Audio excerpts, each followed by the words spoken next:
روایات میں آتا ہے کہ حضور نبی کریم سرور عالم صلی اللہ علیہ وسلم نے پہلے تو پیشن گوئی فرمائی کہ ایک زمانہ ایسا آنے والا ہے، تو اس میں فرمایا کہ اذا رأیتم دنیا مؤثرۃ، چار چیزیں بیان فرمائیں، چار چیزیں ہونے والی ہیں۔ نمبر ایک، شحًا مطاعًا وہوى متبعًا ودنیا مؤثرۃ واعجاب کل ذی رأی برأیہ، چار باتیں فرمائی ہونے والی۔ کیا؟ ایک تو انسان مال کی محبت اتنی اس کے اندر پیدا ہو جائے گی کہ بس اسی کے پیچھے بھاگے گا، مال کی محبت کا بہت زیادہ ہو جانا اور اسی مال کی محبت کی اطاعت کرنا، مال کی محبت اسے جو کام کرنے کو کہہ رہی وہ کر رہا ہے۔ وَهَوًا مُتَّبَعًا، دوسرا یہ کہ پیروی خواہشات کی ہو رہی، جو دل میں آ رہا ہے، حرام ہو یا حلال ہو، جائز ہو یا ناجائز ہو، آدمی اس کے پیچھے چل رہا ہے، مجھے تو اس میں مزہ آ رہا ہے یہی کروں گا، اس سے بحث نہیں کہ حلال ہے یا حرام ہے، جائز ہے ناجائز ہے، خواہشات کی پیروی کی جائے۔ وَدُنْيَا مُؤْثَرَةً، اور جب دنیا کو ترجیح دی جا رہی ہو آخرت کے اوپر، آدمی کے سامنے دو راستے آ جائیں، ایک یہ کہ اس سے دنیا اچھی ہوگی آخرت خراب ہوگی، اور ایک یہ کہ دنیا میں تھوڑا نقصان اٹھانا پڑے گا لیکن آخرت اچھی ہو جائے گی، تو انسان جو ہے وہ دنیا کی طرف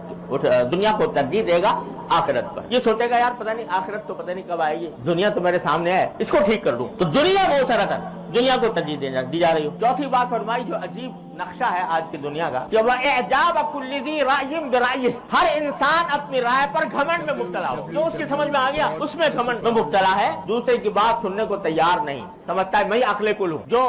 میں سمجھتا ہوں وہ کوئی دوسرا نہیں سمجھتا۔ یہ چار باتیں حضور نے فرمایا کہ ہونے والی ہیں، جب ہو تو تم کیا کرو، وہ بتایا رسول کریم صلی اللہ علیہ وسلم، اگر یہ ہو فعلیک بخاصۃ نفسک، پھر لوگوں کے بارے میں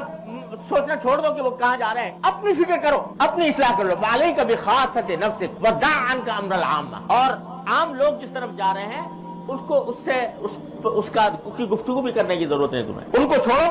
اپنی اصلاح کرو، اپنی فکر کرو، اپنے حالات کو بہتر بنانے کی کوشش کرو، دع عنک امر العام۔ یہ رسول کریم صلی اللہ علیہ وسلم نے اسی آیت کی تفسیر میں بیان فرمایا کہ اپنی فکر کرو، تو